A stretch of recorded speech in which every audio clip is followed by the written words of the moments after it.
Assalamualaikum warahmatullahi wabarakatuh. Perkenalkan, kami dari kelompok 1 akan memaparkan demonstrasi kontekstual mengenai mindset kewirausahaan. Adapun nama kelompok 1 yaitu pertama Najimuddin, yang kedua Irwana Kadir, dan yang ketiga Hasanul Fitri. Pertama-tama yang harus kita ketahui adalah apa itu wirausaha. Wirausaha adalah kegiatan menciptakan sesuatu yang bernilai, baik berupa produk maupun layanan, untuk memenuhi kebutuhan orang lain. Seorang wirausahawan harus mampu melihat peluang, menghadapi tantangan, serta mengelola sumber daya dengan efisien agar usahanya berkembang. Adapun tujuan dari wirausaha adalah menghasilkan keuntungan, belajar mandiri, dan membantu orang lain. Seorang wirausahawan harus memiliki sikap pantang menyerah, disiplin, inovatif, serta mampu mengambil resiko yang terukur. Dengan memahami kewirausahaan dan tujuannya, seseorang dapat lebih siap dalam menjalankan dan mengembangkan usaha dengan strategi yang tepat. Berikutnya adalah mindset wirausaha. Mindset wirausaha merupakan pola pemikiran terhadap sikap yang harus dimiliki dalam berinovasi, yang mendorong perilaku wirausaha dan merupakan hal penting yang menjadi faktor penentu kesuksesan. Mindset ini mencerminkan bagaimana seseorang entrepreneur atau wirausahawan melihat peluang, menghadapi tantangan, dan mengambil keputusan. Memiliki mindset wirausaha yang kuat adalah kunci utama dalam mencapai kesuksesan di dunia bisnis. Mindset wirausaha berdasarkan kontekstualitas beberapa wilayah di Indonesia.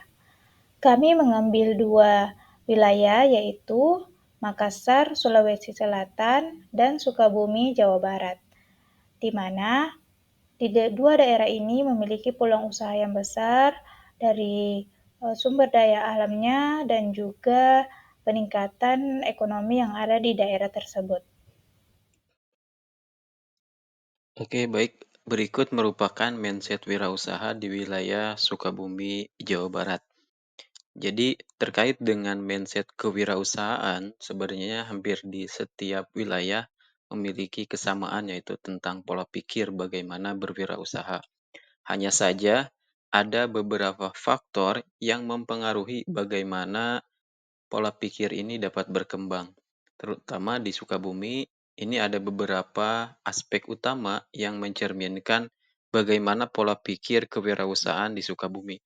Yang pertama yaitu berbasis sumber daya lokal, kemudian yang kedua kewirausahaan berbasis UMKM, dan yang ketiga mengadopsi teknologi digital untuk pemasarannya, dan yang keempat yaitu agrowisata. Oke, yang pertama terkait dengan berbasis sumber daya lokal. Secara umum, pola pikir wirausaha di setiap wilayah, terutama di Sukabumi, itu lebih mengutamakan kepada sumber daya yang dihasilkan yang berasal dari Sukabumi itu sendiri. Yang pertama dari pertanian, Sukabumi itu kayak juga akan eh, hasil pertanian seperti padi, kemudian kopi dan lain-lain yang kemudian diolah di Sukabumi, tetapi kopinya bibitnya berasal dari daerah luar seperti misalnya Aceh dan yang lain-lain. Kemudian kalau dari perkebunan di daerah Gualpara itu ada perkebunan teh ya, termasuk juga di daerah Parungkuda, di daerah utara Sukabumi itu ada beberapa hektar gitu ya perkebunan kopi dan kakao. Jadi di sana dimanfaatkan juga untuk membuat produk kopi dan coklat itu. Kemudian di perikanan ini di daerah Sukabumi bagian selatan, terutama di Palabuhan Ratu itu kaya akan produk perikanan, terutama perikanan hasil tangkap ya. Di sana biasanya masyarakat umumnya untuk hasil produk yang dihasilkan dalam bentuk surimi ya setengah jadi ataupun dalam bentuk produk bakso yang biasanya dipasarkan.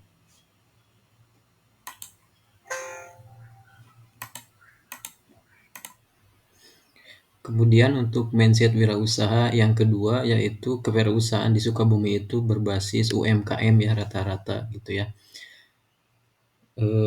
Sebagian besar pelaku usaha di Sukabumi itu bergerak di sektor usaha mikro, kecil, dan menengah atau UMKM dengan produk yang dihasilkan seperti tadi yang dijelaskan di poin pertama dari sumber daya lokal gitu ya, dari hasil pertanian, perkebunan, dan perikanan. Seperti contohnya di Sukabumi daerah Bayangkara itu terkenal dengan produk mochi lampion, yaitu mochi khas Sukabumi yang terkenal dengan varian rasa yang menarik dan enak.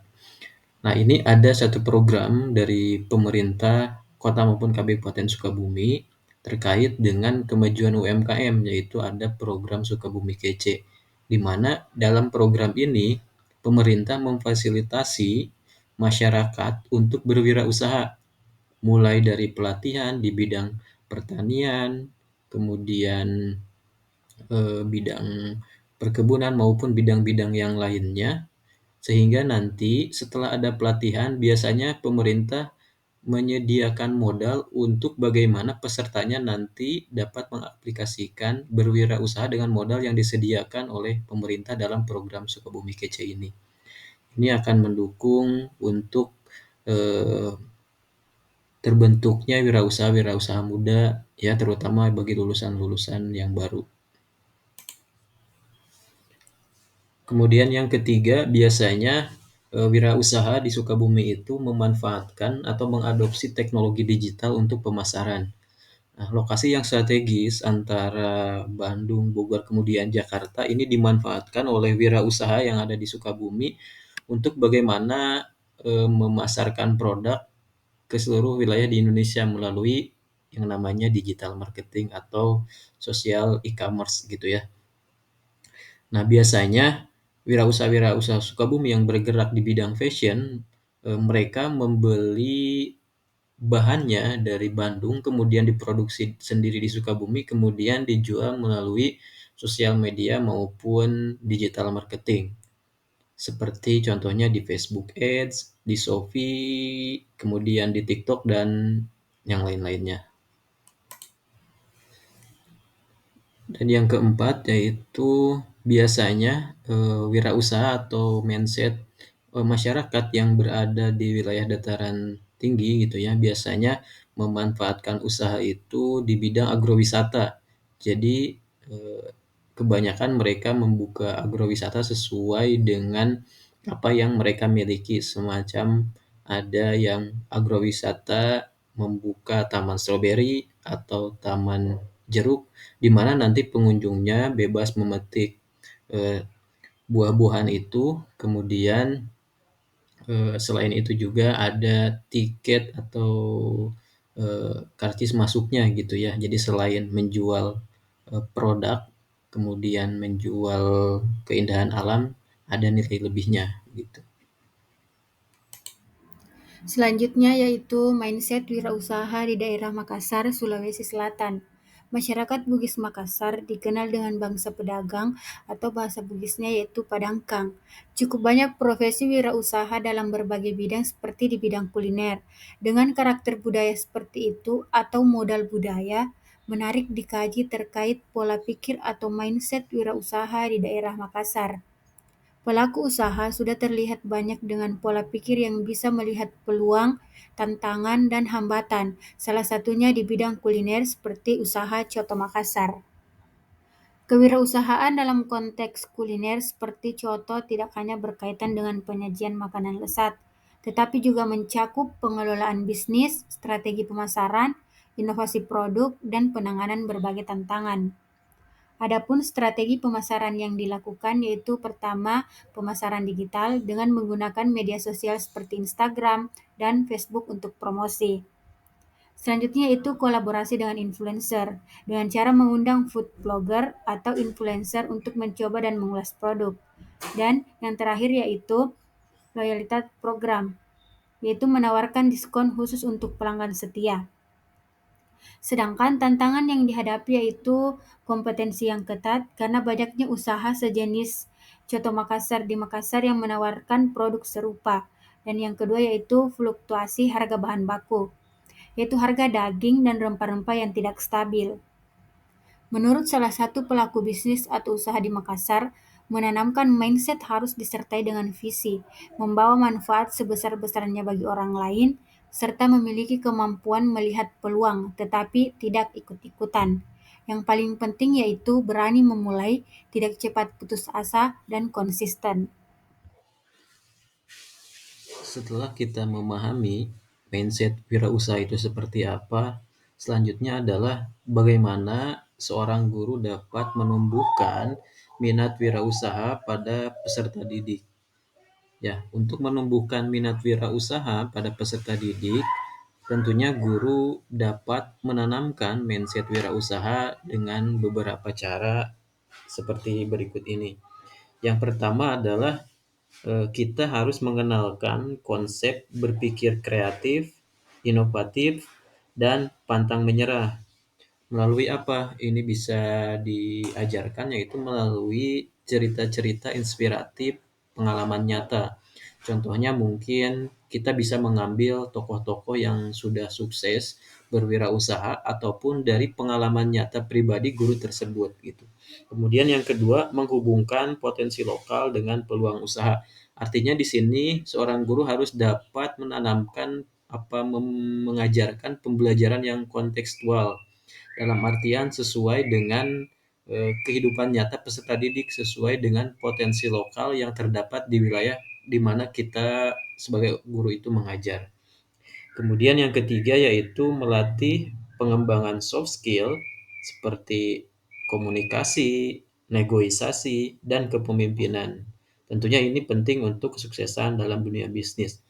Mungkin guru bisa mengarahkan juga murid-muridnya untuk melatih bagaimana soft skill ini lebih terasah lagi seperti komunikasi, negosiasi, dan yang lain melalui organisasi yang mereka ikuti di sekolah atau melalui presentasi-presentasi di depan untuk mereka lebih cakap dalam berkomunikasi maupun negosiasi. Kemudian yang keempat yaitu pemanfaatan teknologi dan media digital untuk strategi pemasaran modern. Saat ini sudah berkembang gitu ya, bagaimana pemasaran ketika kita mempunyai produk bisa dipasarkan ke seluruh Indonesia maupun ke dunia, ke negara luar gitu ya. Tentunya kita juga bisa targetkan, misalkan kita mau menjual produk ke wilayah Jawa Tengah saja itu bisa. Usianya misalkan 20 sampai 50 tahun, jenis kelaminnya apa, itu melalui media digital bisa ditargetkan sampai detail seperti itu. Kemudian yang kelima yaitu tentunya kita harus berkolaborasi juga dengan wirausahawan lokal ya, dan mungkin kunjungan juga ke UMKM. Mungkin ada alumni yang berwirausaha yang sudah jalan usahanya. Nah, ini kita bisa berkolaborasi untuk bagaimana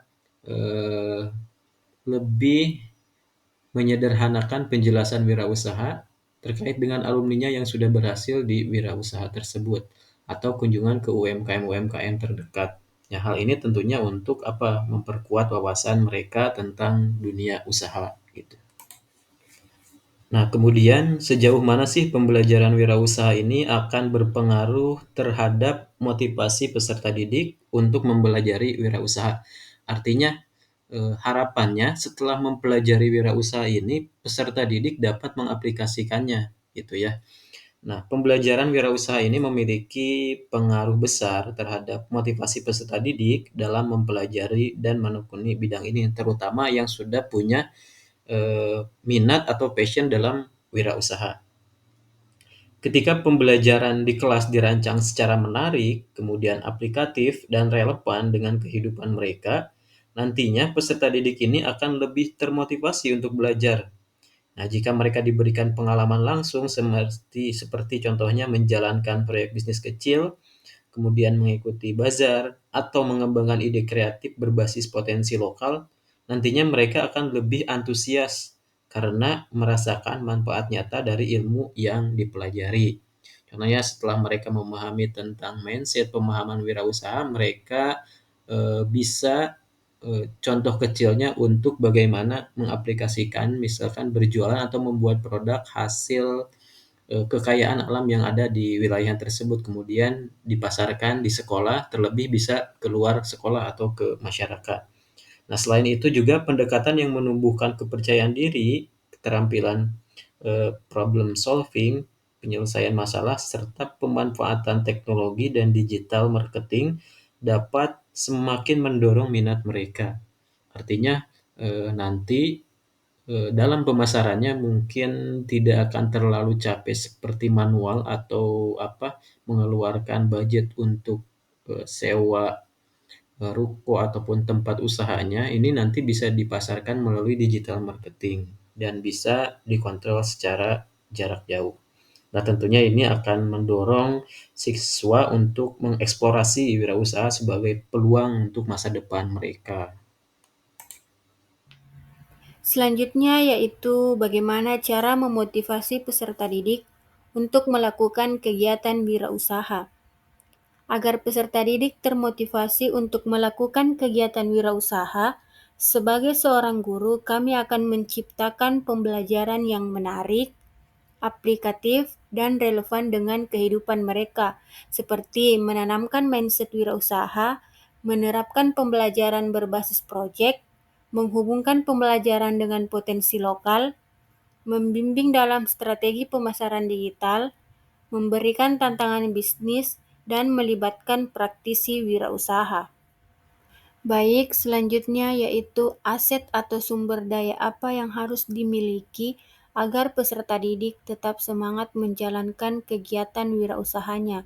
Jadi, agar peserta didik tetap semangat menjalankan kegiatan wirausaha, mereka memerlukan berbagai aset atau sumber daya yang mendukung, yaitu pertama modal pengetahuan dan keterampilan, kedua sumber daya fisik dan bahan baku, 3. Dukungan dari lingkungan. Selanjutnya yaitu akses terhadap teknologi dan media digital. Kelima, pengalaman dan kesempatan praktik. Yang keenam yaitu modal mental dan motivasi yang kuat. Selanjutnya yaitu etika wirausaha seperti apa yang harus ditanamkan kepada peserta didik ketika akan menjalankan sebuah usaha. Jadi, etika wirausaha yang harus ditanamkan kepada peserta didik meliputi beberapa nilai penting agar mereka dapat menjalankan usaha dengan integritas dan bertanggung jawab, yaitu pertama kejujuran, memiliki tanggung jawab, memiliki kerja keras dan ketekunan, kreatif dan inovatif, sikap adil dan tidak merugikan orang lain, dan kepedulian sosial dan lingkungan. Jadi, apabila peserta didik menanamkan etika wirausaha tersebut, maka peserta didik akan menjalankan sebuah usaha yang terus berkembang dan dapat dipercaya oleh masyarakat. Baik, itulah tadi presentasi dari kelompok kami mengenai materi mindset kewirausahaan. Semoga memberikan pemahaman untuk kita semua. Lebih dan kurangnya mohon dimaafkan. Assalamualaikum warahmatullahi wabarakatuh.